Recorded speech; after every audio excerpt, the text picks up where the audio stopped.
Iba nesithunzi. Uma uyindoda nje iba nesithunzi, indoda enjani enganasithunzi. Ufuna ukuthi uma ufika endaweni kuzwakala ukuthi kufike wena. Uthi noma ukhuluma kuzwakale. Yonke into oyikhulumayo wena kumele ibe open for discussion. Why? Ungayivumeli leyo nto leyo.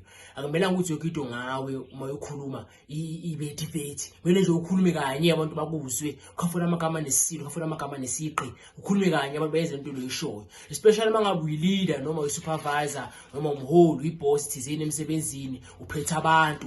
Khuluma kuzwakale. Noma umuntu wesifazane noma umuntu wesilisa, kakhulukazi abantu bamadoda ibani nesithunzi uma indoda noma uhamba kubonakala ukuthi khamba indoda lapha mawukhuluma kuzwakale. Ungabe nje indoda entengentenge thathe kalula uthumeka kalula nje umuntu athi hey angilethile in lapho, hey awubuyele in lapho. Umuntu bakaza kuwe ufuna ukukhuluma nawe makayicabange into ehlaziye bonakala ukuthi umuntu umzane ukhulume kanye kuzwakale. Ungabe indoda ezwa umfazi khona imizi siphezwa abafazi amadoda noma khona nje ahlobisile nje ibandoda enamandla ekhuluma kuzwakale ube nesithunzi. Umuntu wesithunzi ukhona uyatholakala ke lapha ekhaya, is very easy to use. Uyathatha nje lebhodlela uyaligcobisa nje la mawuceda ukugeza noma ugeze ekuseni noma ugeza ntamba mawuceda ukugeza uyaligcobisa nje la emashiyini. Akekho umuntu ozokubamba inkunzi, akekho umuntu ozokhuluma nawe noma kanjani. Uzothi noma ungena endaweni thizeni kuzwakala kuxega amadolo emadodeni kuzwakala ukuthi ngena umuntu ke manje ngena indoda ngena umuntu omzane. Nikhumbule inkinga nesixazululo ukuthi ibe inkinga kukhona nesixazululo.